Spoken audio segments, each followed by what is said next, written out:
Oneplus 12R versus Iqoo Neo 9 Pro. இந்த ரெண்டு மொபைலையும் compare பண்ணி இதுல எது பெஸ்டா இருக்கு அப்படின்னு சொல்லிட்டு பார்க்கலாம். ஃபர்ஸ்ட் இந்த ரெண்டு மொபைலோட டிசைன் அப்படின்னு வந்து பாத்தீங்கன்னா இங்க Oneplus 12Rல அந்த அளவுக்கு பெருசா எந்த ஒரு டிசைனும் வந்து கொடுக்கல. பட் இதுல ரெண்டு கலர் வேரியன்ட் வந்து கொடுத்துருக்காங்க. ஒன்னு ப்ளூ ஒன்னு பிளாக். ஸோ இந்த ரெண்டு கலர் வேரியன்ட்லயுமே வந்து பார்த்தீங்கன்னா நம்மளுக்கு கிளாஸ் பேக் டிசைன் தான் வந்து கொடுத்துருக்காங்க. இதுல ஒன்னு கூட நம்மளுக்கு லெதர் பேக் டிசைன்ல கொடுக்கல. ஸோ இதில் வந்து பார்த்தீங்க அப்படின்னா இந்த ப்ளூ கலர் வந்து பார்க்க கொஞ்சம் லுக்காக இருக்கு. மற்றபடி அந்த பிளாக் கலர் வந்து காமன் கலர் மாதிரி தான் வந்து கொடுத்துருக்காங்க. அப்படியே ஐக்யூவில் பார்த்தீங்க அப்படின்னா அதுலேயுமே வந்து ரெண்டு கலரில் வந்து கொடுத்துருக்காங்க. ரெட் பிளாக் அப்படின்னு சொல்லிட்டு. பிளாக் இதில் சொன்ன மாதிரி வந்து காமன் கலர் தான். ஸோ ரெட் வந்து பார்த்தீங்க அப்படின்னா ஒரு யூனிக்கான டிசைனில் வந்து கொடுத்துருக்காங்க. ரெட்டும் கிரேவும் சேர்ந்த மாதிரி ஒரு டிசைனில் வந்து கொடுத்துருக்காங்க. ஸோ அதுவுமே வந்து பார்த்தீங்கன்னா நம்மளுக்கு லெதர் பேக் டிசைனில் வந்து கொடுத்துருக்காங்க. இந்த ஒரு டிசைன் இது வரைக்கும் நான் எந்த மொபைலையும் அந்த அளவுக்கு வந்து பார்த்ததில்ல. இதில் வந்து கொஞ்சம் யூனிக்காக வந்து பண்ணியிருக்காங்க. பார்க்க வந்து ரொம்பவே நல்ல ஒரு லுக்காகவும் இருக்கு. டிசைன் கம்பேர் பண்ணக்குள்ள வந்து பார்த்தீங்கன்னா ஐக்யூவில் கொஞ்சம் பெஸ்ட்டாக இருக்க மாதிரி எனக்கு தோணுது. இந்த ரெண்டு மொபைலோட டிஸ்பிளே அப்படின்னு வந்து பார்த்தீங்கன்னா நம்மளுக்கு Oneplus 12Rல 6.78 inchesக்கான ஒரு LTPO 4 AMOLED டிஸ்பிளே வந்து கொடுத்துருக்காங்க. இதில் வந்து நம்மளுக்கு 120 Hzக்கான ரெஃப்ரெஷ் ரேட்டும் HDR10+ சப்போர்ட்டும் டால்பி விஷன் சப்போர்ட்டும் வந்து கொடுத்துருக்காங்க. ஸோ இதில் நம்மளுக்கு பிரைட்னஸ்மே வந்து 4500 nitsக்கான பீக் பிரைட்னஸும் வந்து கொடுத்துருக்காங்க. ஸோ இதில் ப்ரொடெக்ஷன் அப்படின்னு வந்து பார்த்தீங்கன்னா கார்னிங்ல ஸ்விட்டர்ஸ் ப்ரொடெக்ஷன் 2 வந்து கொடுத்துருக்காங்க. வாட்டர் ப்ரூஃப் வந்து பார்த்தீங்கன்னா IP64 வந்து கொடுத்துருக்காங்க. Oneplus ப்ரொடெக்ஷன் வந்து டிஸ்பிளே வரைக்கும் வந்து பார்த்தீங்கன்னா பெஸ்ட்டாக பண்ணியிருக்காங்கன்னு எனக்கு தோணுது. அப்படியே ஐக்யூவில் பார்த்தீங்க அப்படின்னா இதுலேயுமே வந்து 6.78 inchesக்கான ஒரு LTPO AMOLED டிஸ்பிளே தான் வந்து கொடுத்துருக்காங்க. இதில் வந்து நம்மளுக்கு 144 Hzக்கான ரெஃப்ரெஷ் ரேட்டும் வந்து கொடுத்துருக்காங்க. HDR10+ சப்போர்ட் இருக்கு. டால்பி விஷன் சப்போர்ட் வந்து இந்த ஃபோனில் வந்து இல்லை. இதோட பிரைட்னஸ் அப்படின்னு வந்து பார்த்தீங்கன்னா 3000 nitsக்கான பீக் பிரைட்னஸும் வந்து கொடுத்துருக்காங்க. ஸோ இதில் ப்ரொடெக்ஷனுக்கு வந்து பார்த்தீங்க அப்படின்னா ஷார்ட் எக்ஸ்டென்ஷன் அப்னு கொடுத்துருக்காங்க. ஸோ வாட்டர் ரேட்டிங் பார்த்தீங்க அப்படின்னா IP54 தான் வந்து கொடுத்துருக்காங்க. ஸோ நம்மளுக்கு Oneplus கம்பேர் பண்ணக்குள்ள வந்து பார்த்தீங்கன்னா இதில் வாட்டர் ப்ரூஃப் நம்மளுக்கு அந்த அளவுக்கு பெஸ்ட்டாக இல்லைன்ற மாதிரி தோணுது. சிப்செட்னு பார்த்தீங்க அப்படின்னா இந்த ரெண்டு மொபைலுமே நம்மளுக்கு Snapdragon 8 Gen 2 தான் வந்து கொடுத்துருக்காங்க. இது வந்து பார்த்தீங்கன்னா ஒரு 4nm சிப்னால உங்களுக்கு பேட்டரியோட கன்சப்ஷன் ரொம்பவே வந்து கம்மியாக தான் இருக்கும். சிப்போட பெர்ஃபார்மன்ஸ் அப்படின்னு வந்து பார்த்தீங்கன்னா நீங்கள் எந்த ஒரு ஹை கிராஃபிக்ஸ் உள்ள அப்ளிகேஷன் வந்து ரன் பண்ணாலுமே ரொம்பவே வந்து ஸ்மூத்தாக இருக்கும். பேட்டரி அப்படின்னு வந்து பார்த்தீங்கன்னா Oneplus 12Rல 5500 mAhக்கான ஒரு பேட்டரி வந்து கொடுத்துருக்காங்க. சார்ஜ் பண்ணுறது நம்மளுக்கு 100 வாட்க்கான ஃபாஸ்ட் சார்ஜிங் சப்போர்ட்டும் வந்து கொடுத்துருக்காங்க. ஸோ இதை யூஸ் பண்ணி சார்ஜ் பண்ணக்குள்ள வந்து பார்த்தீங்கன்னா 1 to 100% வந்து ஜஸ்ட் 26 minutes வந்து பண்ணிக்க முடியும் அப்படின்ற மாதிரி சொல்லியிருக்காங்க. அப்படியே ஐக்யூவில் பார்த்தீங்க அப்படின்னா 5160 mAhக்கான ஒரு பேட்டரி கெப்பாசிட்டி வந்து கொடுத்துருக்காங்க. ஸோ இதை சார்ஜ் பண்ணுறதுக்கு நம்மளுக்கு 120 வாட்க்கான ஃபாஸ்ட் சார்ஜிங் சப்போர்ட்டும் வந்து கொடுத்துருக்காங்க.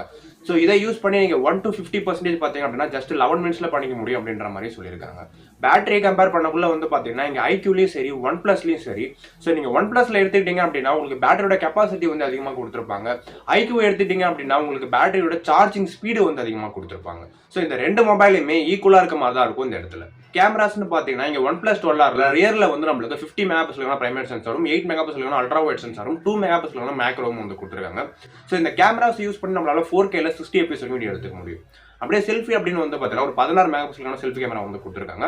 இதில் உங்களால் 1080pல 30 fps வீடியோ எடுத்துக்க முடியும். அப்படியே ஐக்யூவில் வந்து பார்த்தீங்க அப்படின்னா அதுலேயுமே உங்களுக்கு ரியரில் வந்து 50 மெகாபிக்சல் பிரைமரி சென்சாரும் 8 மெகாபிக்சலுக்கான அல்ட்ரா வைடும் வந்து கொடுத்துருக்காங்க. ஸோ அதை யூஸ் பண்ணி உங்களால் 4Kல 30 fps வீடியோ எடுத்துக்க முடியும். அப்படியே செல்ஃபி அப்படின்னு வந்து பார்த்தீங்கன்னா இங்கே Oneplusல கொடுத்த மாதிரி இங்கேயும் வந்து 16 மெகாபிக்சலுக்கான ஒரு செல்ஃபி கேமரா தான் வந்து கொடுத்துருக்காங்க.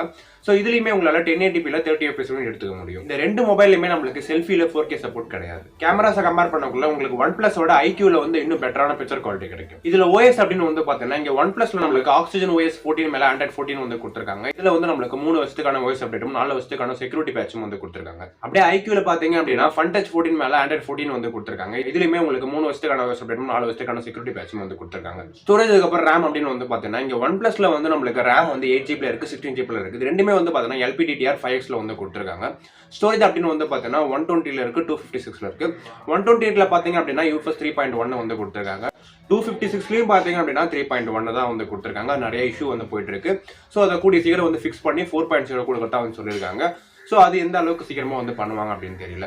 அப்படியே ஐக்யூவில் பார்த்தீங்க அப்படின்னா உங்களுக்கு RAM வந்து 8GB இருக்கு, 12GB இருக்கு. ஸோ ரெண்டுமே வந்து LPDDR5Xல வந்து கொடுத்துருக்காங்க. ஸ்டோரேஜ் அப்படின்னு வந்து பார்த்தீங்கன்னா 120ல இருக்கு, 256ல இருக்கு. 128ல வந்து பார்த்தீங்க அப்படின்னா UFS 3.1 வந்து கொடுத்துருக்காங்க. 256ல வந்து பார்த்தீங்க அப்படின்னா UFS 4 வந்து கொடுத்துருக்காங்க. ஸோ இது ரெண்டுத்துலயும் அதர் ஃபீச்சர்ஸ் அப்படின்னு வந்து பார்த்தீங்கன்னா ரெண்டுத்துலயுமே வந்து ப்ளூடூத் வெர்ஷன் 5.3 வந்து கொடுத்துருக்காங்க. Wi-Fi 7 வந்து கொடுத்துருக்காங்க. NFC சப்போர்ட் வந்து இருக்கு. டியூல் ஸ்பீக்கர் வந்து கொடுத்துருக்காங்க. அதுக்கப்புறம் இந்த ரெண்டு மொபைலுமே USB 2.0 தான் வந்து கொடுத்துருக்காங்க. ஸோ எப்பயும் போல 3.5mm ஜாக்கும் SD கார்டு ஸ்லாட்டும் இந்த ரெண்டு ஃபோன்லையுமே இல்லை.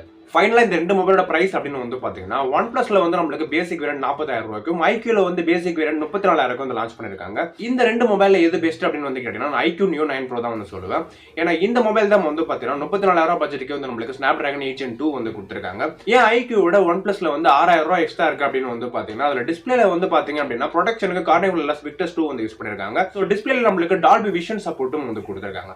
ஸோ இது ரெண்டுமே வந்து பாத்தீங்க அப்படின்னா ஐக்யூல வந்து நம்மளுக்கு இல்லை. ஸோ டிஸ்பிளேவை கம்பேர் பண்ணக்குள்ள வந்து பார்த்தீங்கன்னா ஒன் பிளஸ் 12 தான் வந்து பெஸ்ட்டாக இருக்குன்ற மாதிரி வந்து நான் சொல்லியிருந்தேன். ஸோ இதனால தான் வந்து பார்த்தீங்கன்னா இந்த ஒரு 6000 ரூபாய் பட்ஜெட் அப்படின்னு வந்து கேட்டால் அதுக்காக வந்து கிடையாது. ஸோ இதில் வந்து நம்மளுக்கு பேட்டரியோட எம்ஏஹெச்சும் கொஞ்சம் இம்ப்ரூவ் பண்ணியிருக்காங்க, சாஃப்ட்வேரையும் வந்து கொஞ்சம் இம்ப்ரூவ் பண்ணிருக்காங்கன்னு சொல்லலாம். இதில் டிஸ்பிளேக்காகவும் பேட்டரிக்காகவும் சாஃப்ட்வேருக்காகவும் மட்டும் நம்ம 6000 ரூபாய் வந்து எக்ஸ்ட்ரா செலவு பண்ணுற மாதிரி இருக்கேன்னு சொல்லிட்டு நான் Iqoo வந்து செலக்ட் பண்ணேன். இதை பற்றி நீங்கள் என்ன நினைக்கிறீங்க அப்படின்னு சொல்லிட்டு கமெண்ட்ல சொல்லுங்க. மறக்காம நம்ம சேனல் சப்ஸ்கிரைப் பண்ணி வச்சுக்கோங்க.